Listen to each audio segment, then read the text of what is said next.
29,000-acre fire that had started in that direction and had come right on up, and it came up into the community where the CPG is located is an Amish community.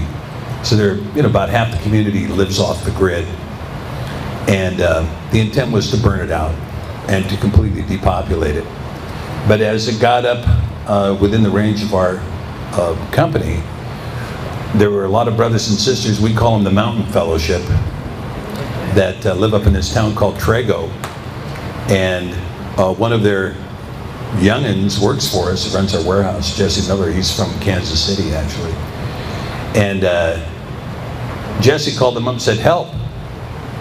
They showed up, they brought all their SUVs over, packed up the whole warehouse, took it across the lake, weathered out the fire. We were there in a place called Heaven's Gate for 2 months, and then they brought us back.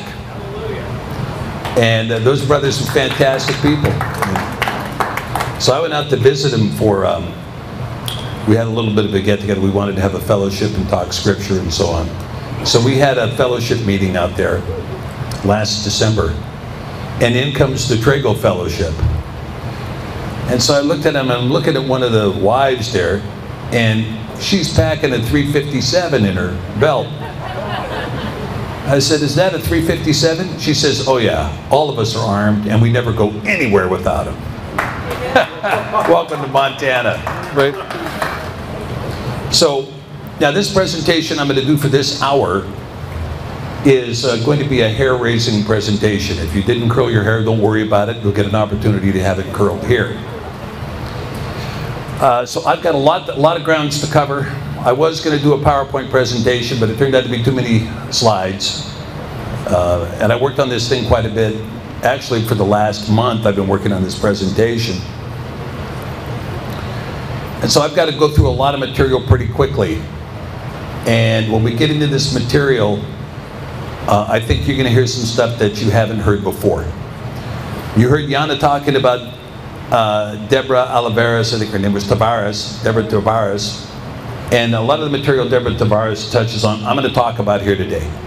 As you know, my alter ego is a lawyer, and I've been working as an active member since 1997, and I'm currently doing immigration for persecuted individuals in the third world seeking asylum.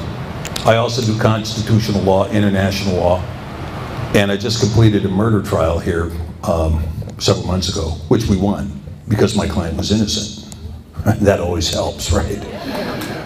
Okay, so this research that I talked about is going to be research that is at that level. Okay, so I hope you can bear with me. All right, so we're going to begin here. We're going to begin with the rise of the Knights Templar. Now, you have an interesting situation that took place with the rise of the Knights Templar. The Knights Templar were an organization that was formed in order to, conquer the Holy Land, basically to restore Jerusalem to the Christian world. And this was as a result of the rise of Islam. If you recall, the Islamic movement swept across the Levant, and in 688 AD they constructed the Dome of the Rock on top of the Fortress Antonia in downtown Jerusalem. The Dome of the Rock was built on an old Roman foundation consistent with the blueprint that was there, the floor plan that was there. Now, the Dome of the Rock indicated the supremacy of Islam over the city. And so the Christians wanted it back. So the Knights Templar were formed. Now, the Knights Templar had a very interesting oath. Not anybody could be a knight of the Knights Templar. You had to own property, real property. And you had to dedicate that property by deed to the Knights Templar. And there was no marriage. No marriage. So very quickly the organization became a sodomite organization. They won't tell you this publicly, but it did. Now, in addition to that, because of the sodomite practices that were going on, they became worshipers of a different god. And they became worshipers of what's called the Baphomet. Now, many of you have seen the Baphomet. I like to say it's half goat, half man, half woman, but that would make it 1.5 people, right? But it's actually this bispecies, bigendered, goat head. man that signifies, that is represented by the pentagram, which is a 5-pointed star pointed downward, and has been pushed around, a statue that has been kind of neutralized of the Baphomet has been pushed around the United States. It was in Oklahoma City for a while. It was in Little Rock for a while. Bringing this worship of this satanic goat demon right into the United States. And people are saying, yeah, that's okay. Go ahead. Put the Baphomet up in our capital city. That'll work. Put it up. Right? But the Baphomet, very interestingly, was the center god for the Knights Templar. Now, the Knights Templar began a practice that they would call money magic, okay? Now, you had a teaching that goes back really to the 1st century that preceded Kabbalah. And this teaching was a teaching that basically said, by means of incantation, you could translate into the heavens, right? Remember in the book of Hebrews it says, Enoch, Hanok, was translated. That's not my words, it's in the book of Hebrews. And of course it says a similar thing in the book of Genesis, that Enoch was translated. What does that mean? That the book was translated from Hebrew to English? No, he was translated into the heavens. Paul says he knew a guy who 14 years ago was translated into the 3rd heaven, right? So we have this discussion in the New Testament and in the Old Testament about somebody being translated. Well, this Kabbalistic practice, which was 1,400 years before Kabbalah ever came about, was through incantation, you can take your spirit and move it up to the heavens. Now you might say, well, that's a pretty strange idea. Well, it wasn't strange to the Roman Church. Because the Roman Church said, well, if you can, through incantation, cause your soul to go up, we can, through Latin incantation, cause the soul of the Messiah to come back down. Now, anybody who knows the inside truth of Catholic doctrine knows that the Catholic Mass is about Latin incantation forcing the body of Christ to come and enter the Eucharist where he is sacrificed again at the Mass. Can any Catholics attest to that? Okay. Ex-Catholics. Ex-Catholics. We have a bunch here that know what I'm talking about. Transubstantiation is what it's called. Yeah, transubstantiation. That's right. So transubstantiation, this practice of incantation summoning spirits. Now, by the time you get to the 14th century, it became knowledge that you could, through this same incantation, summon demons. Okay? This was the practice of the Knights Templar, who were through incantation summoning demons to do what? Learn money magic. Now they did learn money magic, so here's the problem. You have travelers in Europe who want to go to the Holy Land. Now we face the same problem today. Okay, we do. You want to go to the Holy Land. Okay, in those days, that's travel by land. They didn't even have the Orient Express open then. You had to travel by land. So if you traveled by land, the first thing you're going to find are robbers. So here you are, you leave Paris, you're heading south. Next thing you know, you're stuck up by bandits. So the Knights Templar approach you in Paris before you leave. Hey, look, we understand you're going to be traveling to the Holy Land. We have some people who can protect you. The guys that are going to rob you if you don't hire us. The old protection scheme, right?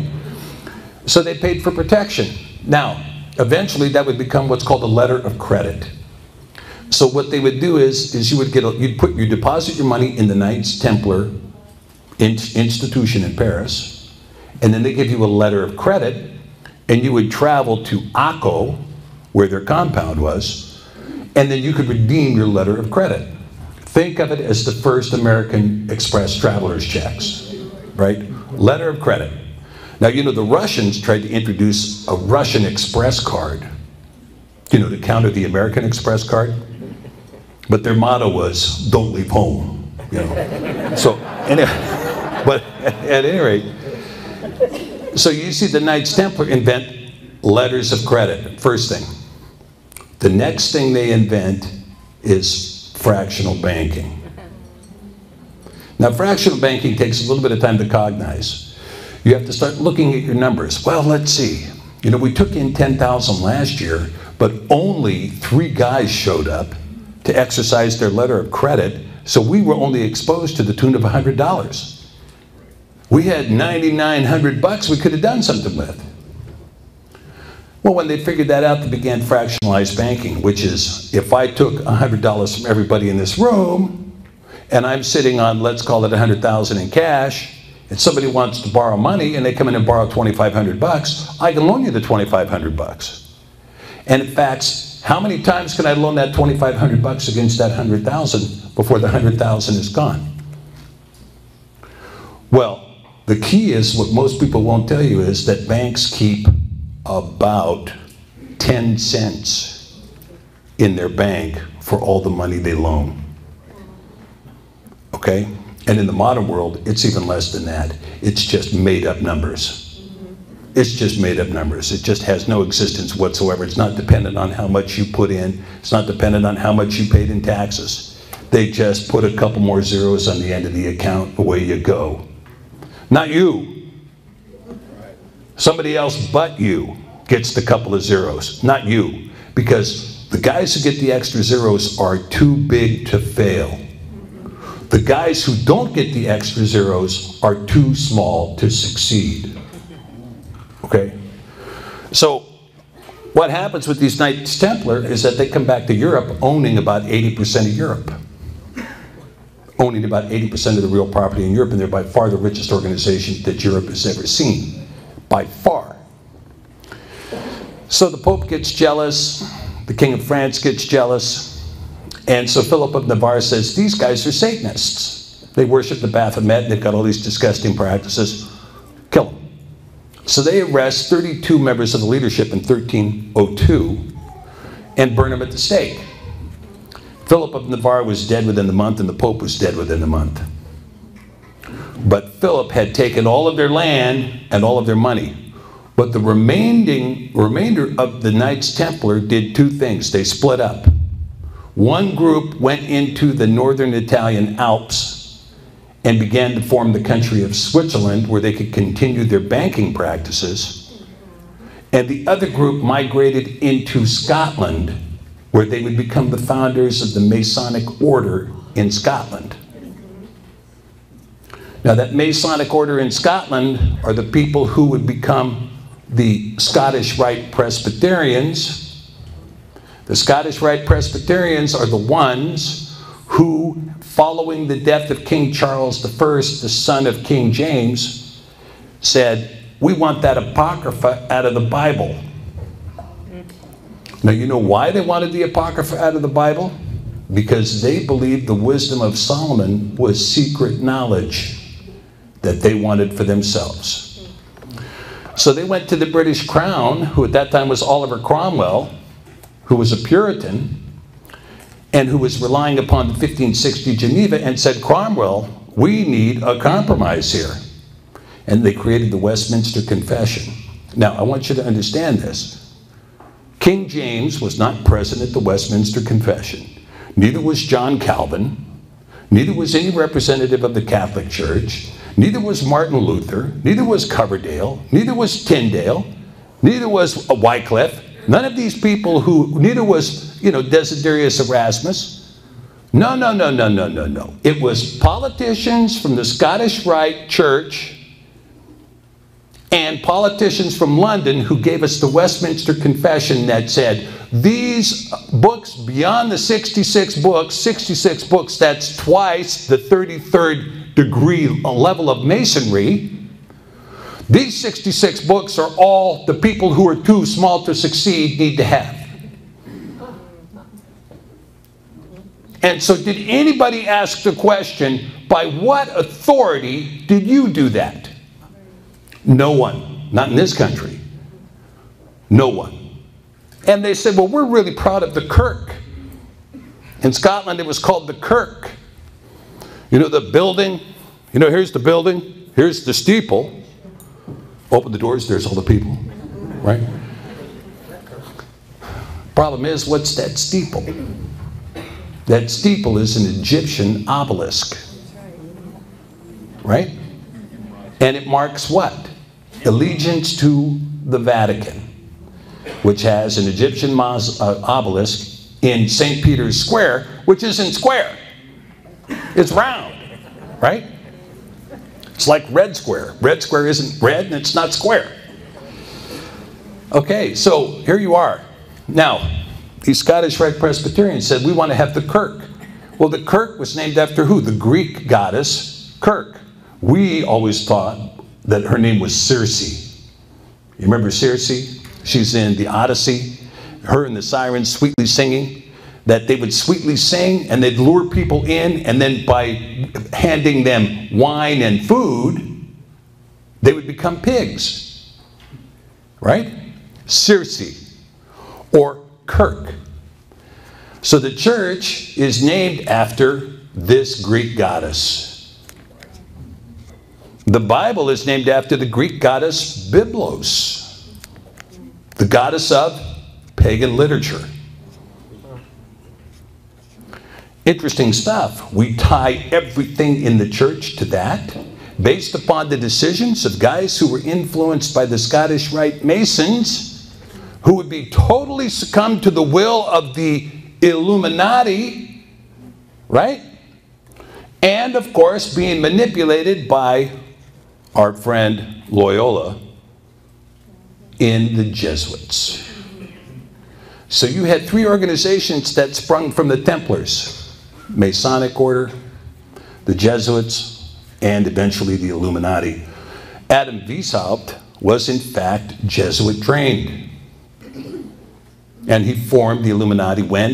1776. Interesting year. Interesting year.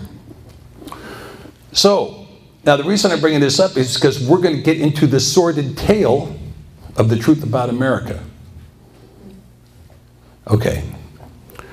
So you had something very interesting happen. You know, when Rome collapsed, they had a body of law that was as big as our body of law is right here now. The Corpus Juris Civilis, right? Huge body of civil law. Huge body of criminal law. You know, the criminal law in Rome provided if your horse did something wrong in Rome, they'd kill the horse. To this day, you get in a wreck in Rome, they kill your car. Same basic rule, right? But we go from this huge body of law to, by the time we get to Charlemagne, Charlemagne could neither read nor write. But his dad had entered into the Treaty of Verona with the Pope, which said, if you appoint my son to run the future Holy Roman Empire, all of our lands that we conquer belong to the church. And Dad signed it, and Charlemagne, who could neither read nor write, became the first emperor of the Holy Roman Empire, which was neither holy nor Roman. It was a German empire. Austria-Hungary, Czechoslovakia, Germany, Prussia, Holy Roman Empire. Now that Holy Roman Empire called itself what? The Second Rome. Because the first Rome was Western Rome. The Holy Roman Empire, Second Rome. Who called themselves the Third Rome? Adolf Hitler. When he said Third Reich, he was saying we are the successors to the Second Reich, and the contract that existed with the Second Reich is the contract that belongs to the Third Reich. All ground conquered by the Reich belongs to the church. That's not the only sneaky contract that was made. There was a certain king in England, John Plantagenet. Who knows who this guy was? Signed the Magna Carta. Now, if you read the Magna Carta, what do you discover?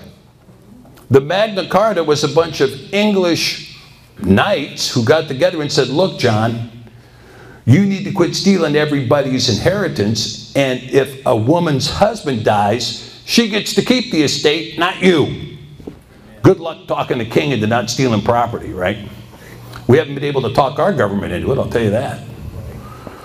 But they did, and they forced Plantagenet to sign it. What they didn't know was that Plantagenet had already entered into a treaty with the Vatican that said, should he do such a thing, all the lands of the Commonwealth of Britain would belong to the Vatican from that point forward.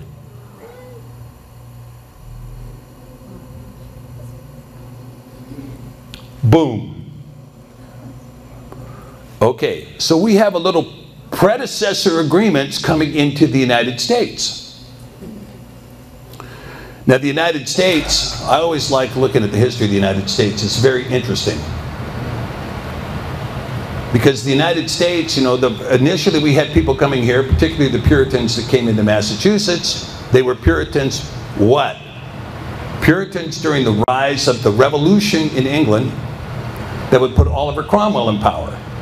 They were supporters. They came to the United States with what? The King James Version? No. They came to the United States with the 1560 Geneva.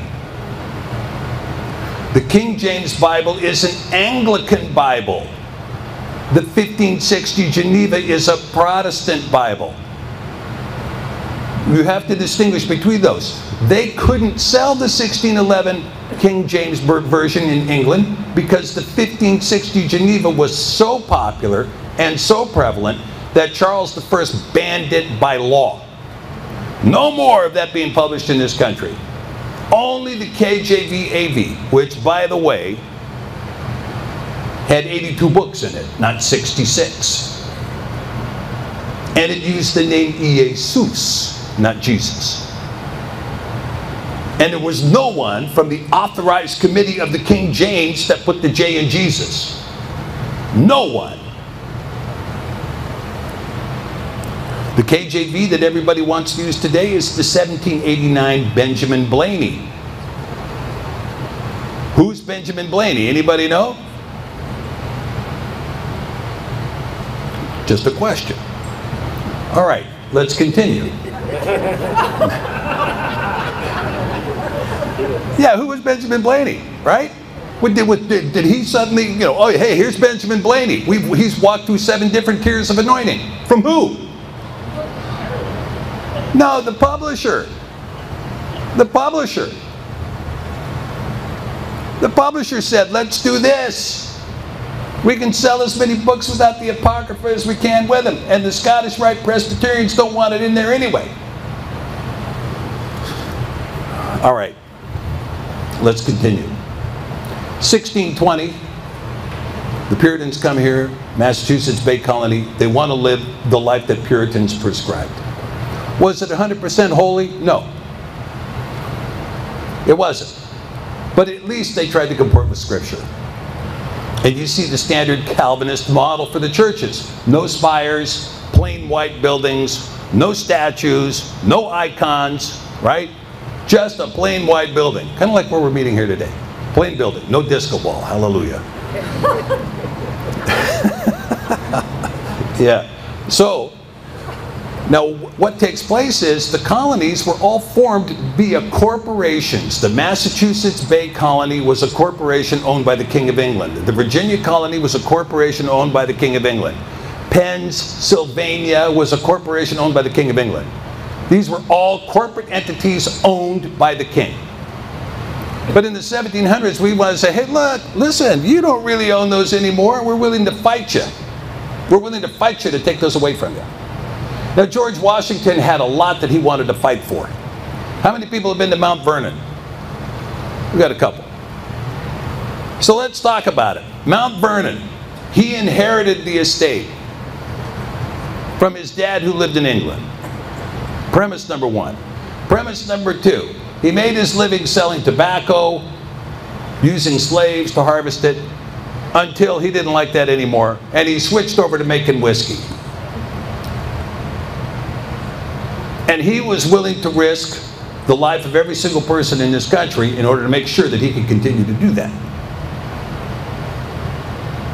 Booze and cigarettes is what we used to call it. Nonetheless, We had to borrow money to wage the Revolutionary War. And who did we borrow the money from? The King of England. The very guy we were fighting. So the king's like, yeah, I'm in on that. Because who was advising the King of England? Templar bankers. Templar bankers. You charge usury. You use letters of credit. You use fractionalized banking. And so we did. We racked up a $45 million debt for the Revolutionary War. On paper, they say 5%. Privately, it was 30% interest. That was signed into law before 1789 when the Constitution was ratified. So when you get to the Constitution was formed in order to ensure that the colonies would pay that bill. That's what the Supremacy Clause of Article 7 is. All debts of the colonies are recognized, and this law is the supreme law of the land because every one of you colonies now are on the hook to pay our bill. Very important to understand that the Constitution was about paying the bill and locking in the colonies to make sure they all contributed to paying that bill.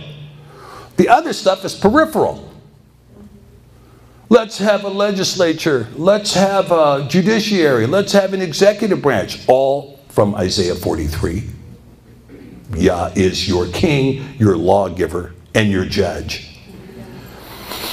And so we created this tripartite form of government. We argued about, well, it should be this way, it should be that, we should have this nuance, that nuance. But the government was specifically limited to an articulated set of powers under Article 1, Section 8, and nothing further than that. The U.S. federal government can own postal roads, forts, armories, and naval shipyards, and nothing else. The U.S. government can only transact in gold and silver coin. Every other right and every other power is reserved to the states or the people respectively. That's what the document says. Well, how come I don't have gold and silver coin? What's going on here? How come the FCC can sit here and tell me you don't have any private property whatsoever? You might have, here's our idea of private, when you have private property, when this country was formed, you owned the ground and everything under the ground and all the airspace above. That's what you own. Oh, well, look, we're going to say that property, but we've reserved to ourselves the mineral rights. Yeah. Right? So now you only own the surface of the property. And now the FCC has nationalized the airspace. Particularly where radio waves are concerned, that all belongs to the federal government. There's no authority in the Constitution for them to own that, zero, but we'll just take it. Thank you. Now, out where I live, they nationalize the rain. If you collect rainwater on your property, you go to jail. So you don't, California, look, California is engaged in open genocide, right? Directed energy weapons, and they're burning people down. Okay? So, where'd they get this authority? How'd this happen? Okay, let's talk about what happened. You had this idea, hey, let's form the Washington, D.C. And so everybody says the Masons formed Washington, D.C. and so on and so forth. Well, maybe the guy was a Mason that had done that. I forget what his name was, LaFleur or something. Anyway, he designed Washington, D.C., and they didn't, I don't think they even paid him for it.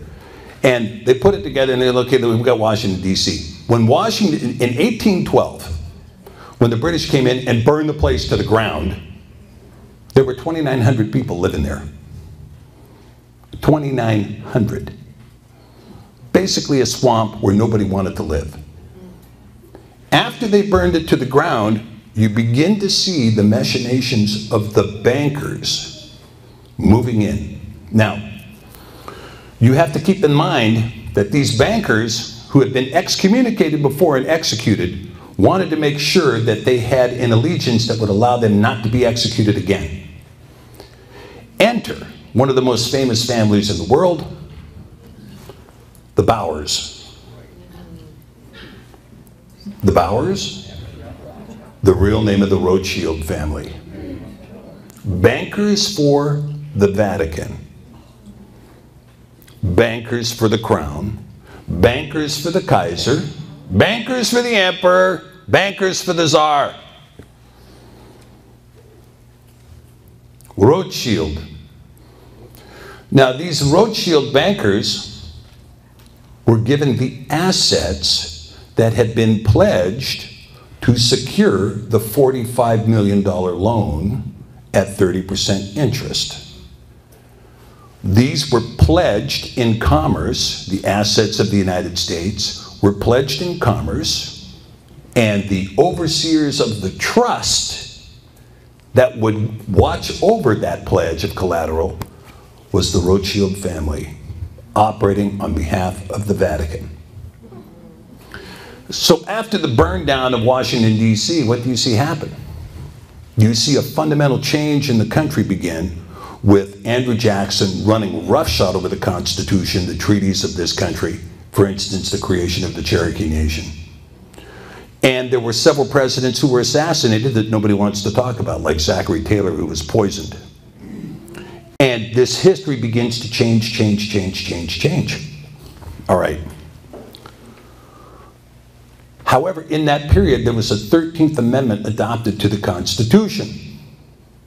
The 13th Amendment said, no one who has received the title of nobility from any foreign power can ever hold a public office in the United States. And in fact, if you have received the title of nobility from a foreign power, you cease to be an American citizen. One title of nobility was given to members of the Crown Bar Association, which was the title Esquire. So who was the first Esquire that wanted to take the office of presidency? Abraham Lincoln. So Abraham Lincoln comes in and says, well, guess what? I'm going to run for president. And the people in the South said, no, you're not. And there were 4 people running for the president during that election. And so what happens? Lincoln gets elected by the Union states. As soon as he got elected on November 21st, South Carolina seceded by December 20th. Before he could get inaugurated, 7 states had seceded, and by the time it was done, 40% of the electors in this country had seceded. The Constitution is very particular when it created the Electoral College. And it says that to be elected president, before you can count the votes of the electors, you must have a 2/3 majority of the electors present for a quorum. They never got the quorum to elect Lincoln in 1860. So they went ahead and counted it anyway and said, hey, we're going to go ahead and infer the vote to you, even though your electors had never voted. Once they did that, of course, we began to see the taking up of arms. Now, Washington, D.C., interestingly enough, placed between Virginia and Maryland, placed in between the Virgin Mary, begins to take on the shape of Rome. Let's have a building with a cupola where the people meet, and we'll exalt George Washington as some kind of a saint inside the dome. They wanted to put George Washington in a crypt beneath it because every Catholic church is on a dead body. And then up comes the Egyptian obelisk in the middle of the mall. Am I wrong? Welcome to New Rome. That took place between 1812 and the Civil War. Now, what takes place? Maryland now, Virginia has seceded, and now Maryland wants to secede. That puts both states on either side of Washington, D.C. seceding. How's Lincoln going to defend that capital? As soon as he heard Maryland was going to secede, he ran over there and arrested everybody. The governor, the mayor of Baltimore, arrested everybody. Immediately suspended habeas corpus and put him in Guantanamo Bay. Except they didn't have Guantanamo Bay at the time. But it was the equivalent because they sat in jail until the end of the war.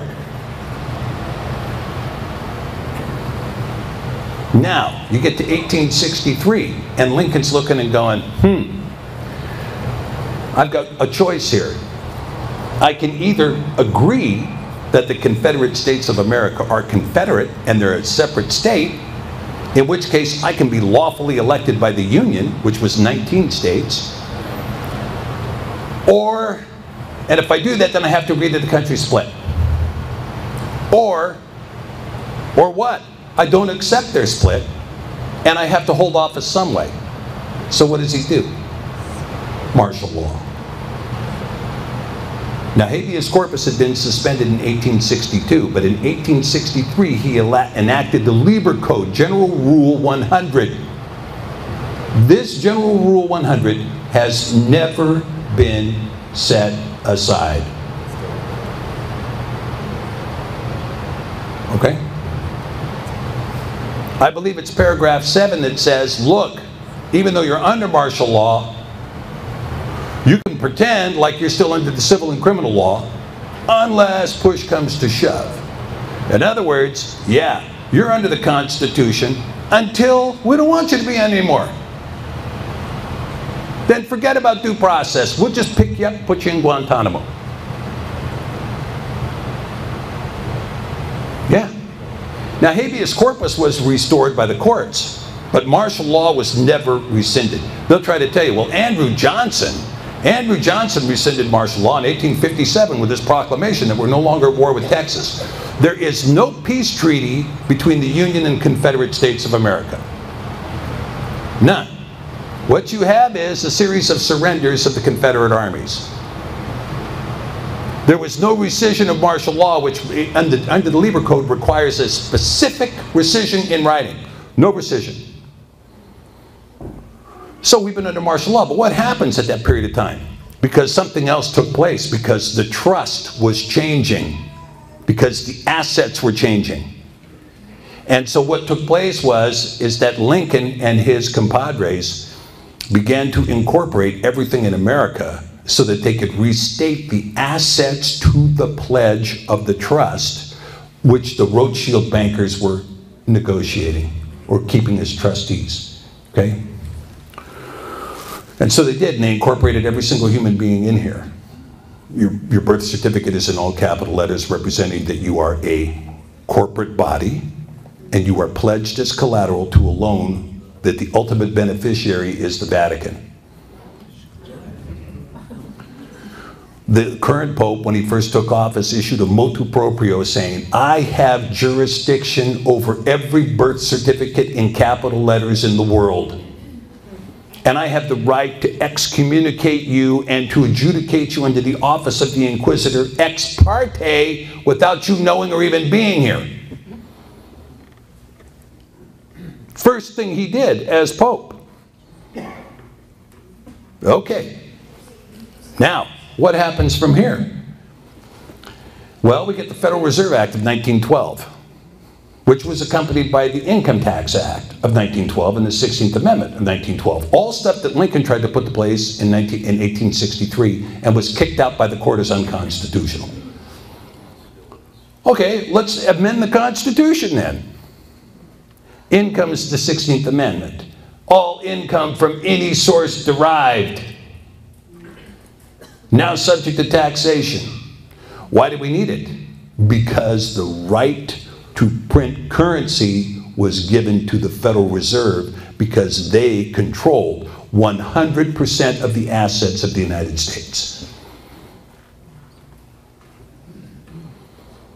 Now, at that time, they were forced to express the Federal Reserve note in terms of gold and silver.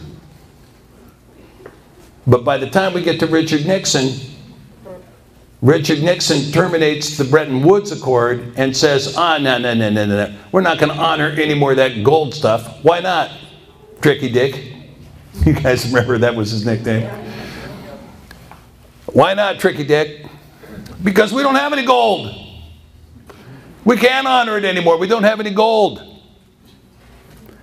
So now what? Well, we're going to do the petrodollar. Well, what's the petrodollar? Well, Saudi Arabia has agreed to make sure that if anybody wants to buy oil, that they have to do it in dollars. If they want to sell oil, they have to sell it in dollars. And then we've agreed to bomb anybody that disagrees. Right? That was the rule of 1972, the petrodollar. So the condition of the United States is a condition where everything we have here is pledged as collateral. Everything. You own nothing. You say, I've got a deed. Now, I don't know what the situation is here in Kansas. And we're in Kansas, not Missouri. Or Missouri. Either one, depending on how you want, which state of jurisdiction you want to talk about, right? But out in Washington, if you don't pay your property tax, they take your property. Now, I've always asked the question, well, state of Washington, very interesting because my deed says statutory warranty deed. Statutory warranty deed. That means that I own this property, and the guy who sold it to me is warranting that I own that property. There it is, right there, statutory warranty deed. Can you show me your deed by which you foreclose on my property? Can you show that to me? State says, I don't need no stinking deed. You think you had some kind of protection. You don't have any protection whatsoever because you don't own anything. You don't even own your own life. That got pledged as collateral a long time ago. And as a result of this pledge, and as a result of our handing all this authority to the Federal Reserve in trust, they have racked up some numbers. I mean some numbers. Now you read, you say, oh, well, the United States government has an accumulated deficit of roughly $16 trillion. If you tried to pull that in a private business, you'd be in Leavenworth until the end of your days. That's the cash flow accounting. That's not the actual books. You want to use generally accepted accounting practices, GAAP, to look at the books, then let's talk about the unfunded liabilities. Federal retirement, Social Security, Medicaid, Medicare. Right? Military retirement. What's that number look like? Oh, about 250 trillion. And we're going to rack up another 2.5 trillion on that this year. Federal deficit this year between 500 and 750 billion will be spent on interest on the federal debt this year. And our friends, the Federal Reserve, you know the Federal Reserve? You remember 2008, right? 2008, one guy shorted Freddie Mac, Fannie Mae. Shorted him. And he shorted him to the tune of about $650 billion. So his short comes into play. And when the short came into play, the federal government goes, what's this? Well, this guy accurately predicted that your ridiculous, stupid scheme that you were running over here at Freddie Mac and Fannie Mae was going to collapse. And it did, and it collapsed right on time as he predicted. We know him $650 billion. And if we pay him, every single bank in New York is going to collapse. Enter the TARP.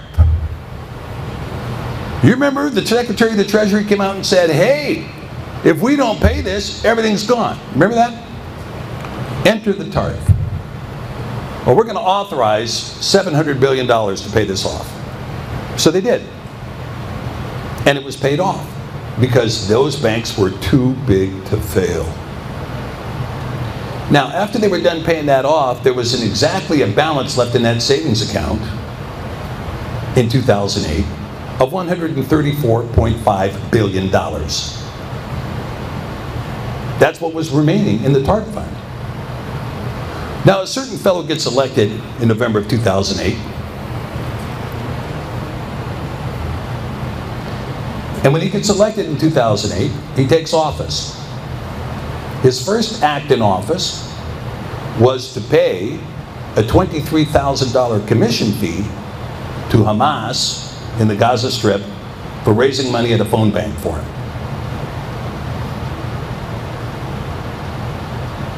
Then he took a trip to Egypt and in Arabic, without accent, told the Muslim Brotherhood, "I am one of you." Then, two Japanese guys get caught at the Italian-Swiss border. Smuggling. Now look, just for anybody who's never been to Europe, there has been smuggling going on over that border since the border was created. The Italians know every lousy trick you can ever imagine for smuggling. The dumbest one is the bottomless suitcase. But they had taken all of these bearer bonds and they stuffed them in the bottom of the suitcase and tried to walk over the Italian border. And the Italian authorities said, "Ha ha ha ha, we caught you." "Oh, does this mean we go to jail?" "No, no, we're reasonable people here. We'll let you smuggle this stuff over the border. We only take 40%.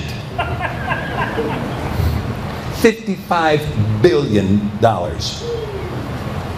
Now, how much money was in the bottom of that suitcase, you might ask? $134.5 billion. Convenient number, some might say.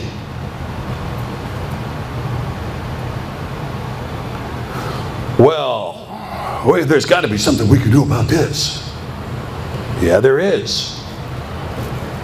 Enter the Pope. "Barry, what are you doing trying to put your money in the Swiss banks? Everybody knows they can't keep a secret. Why don't you put it where we can make sure it's good and secure? Here in the Vatican Bank." "Can we do that?" "Oh yeah, but it's going to cost you."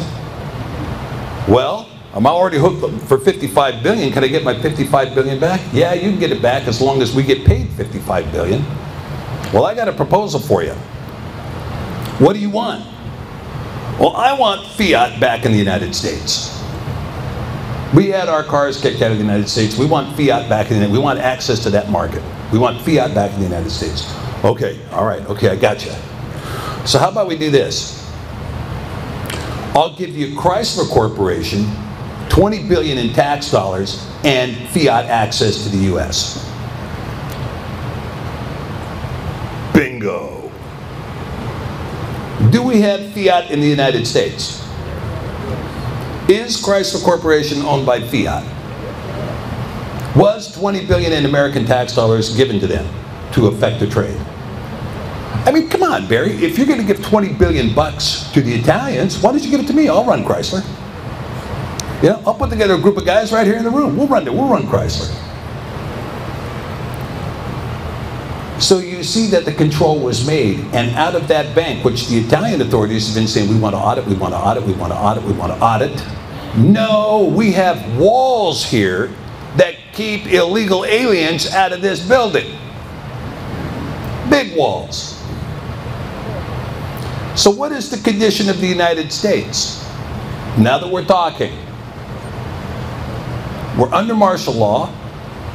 Habeas corpus comes and goes. We have as much Constitution as somebody wants to apply, and nothing more. And we have pledged our fortunes, our lives, and our property as collateral for debt, not just our generation, not just our children's generation, not just our grandchildren's generation. When you're talking $250 trillion in debt, the world has never, ever, ever seen anyone rack up this kind of debt. Never. All right, let's talk about the implications of this for just a few minutes. When we see President Trump, he says, well, I'm going to make America great again. I'm going to do this, I'm going to do that, I'm going to do the other thing. Let me tell you what he's really doing. He's in a boat. He's on a river. There's an extremely large waterfall right there. He's about 20 feet from it, and he's paddling like mad. That's what he's doing. And he puts a smile on his face and he tries to tell us, I'm going to do this, I'm going to do that, everything's good, we've got jobs up, we've got employment up, we've got this, that, and the other thing. We don't. We don't. We have been looted, looted, looted, looted, and looted. That's what's happened for the last 200 years.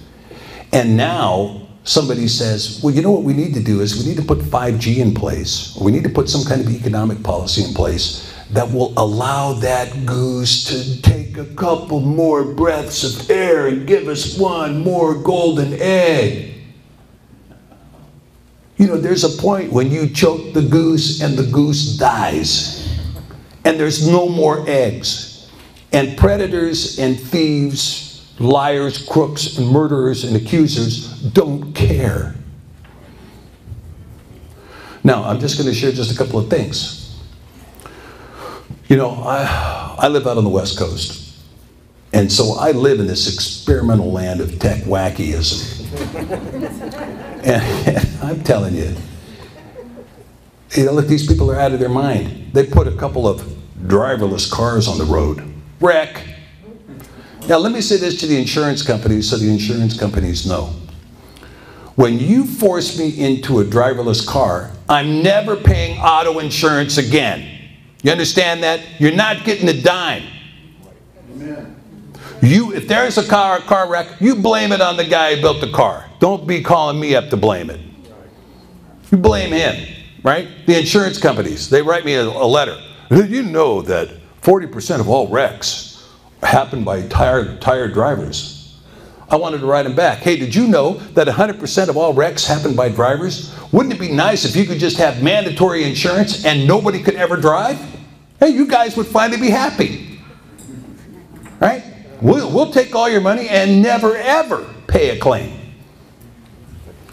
But this is the kind of thinking they have. Now look, when you talk about an AI environment, AI cannot distinguish the truth.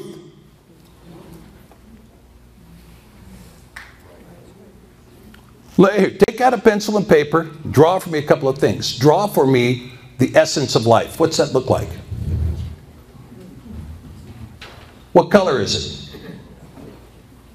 Draw for me what truth looks like. How about meaning? Can you draw for me what meaning looks like? To AI, it's either a 0 or a 1. So in Daniel 12, it says what? In those days, people will go to and fro, and knowledge will increase.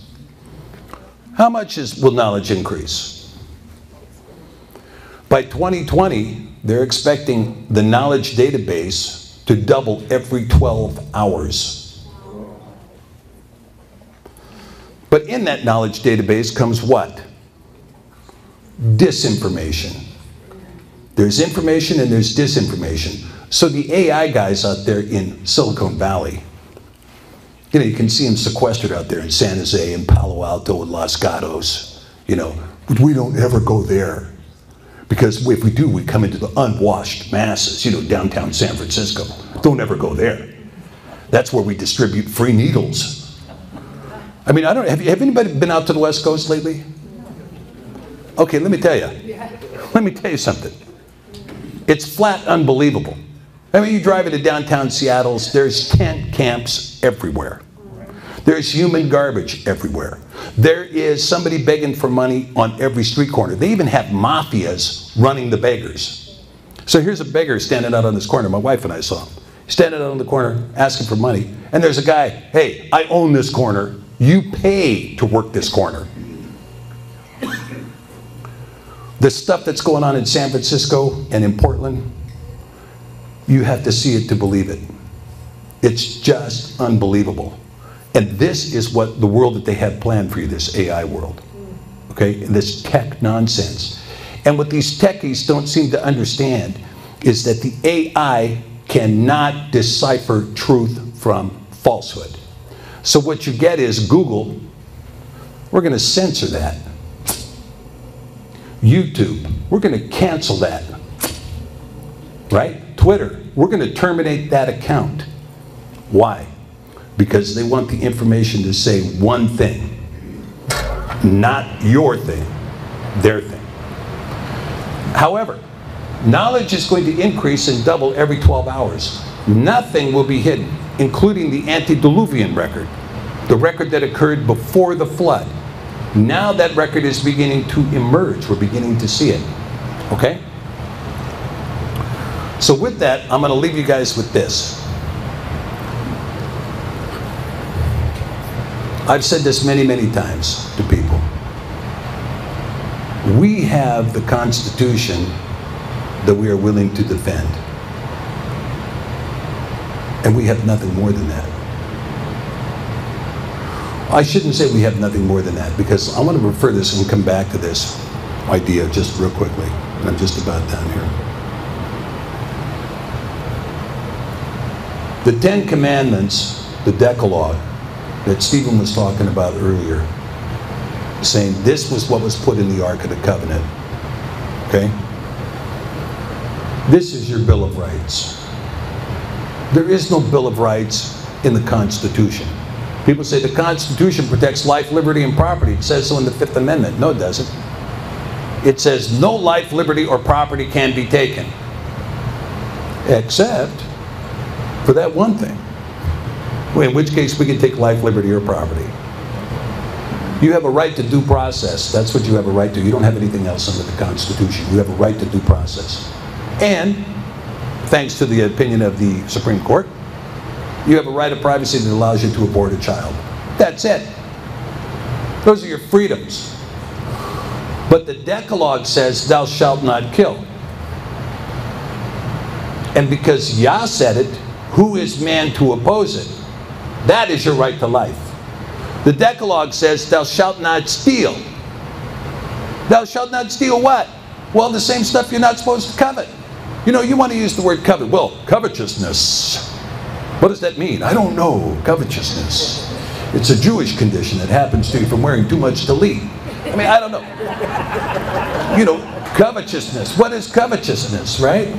We took it out and said, forget covetousness. Lust.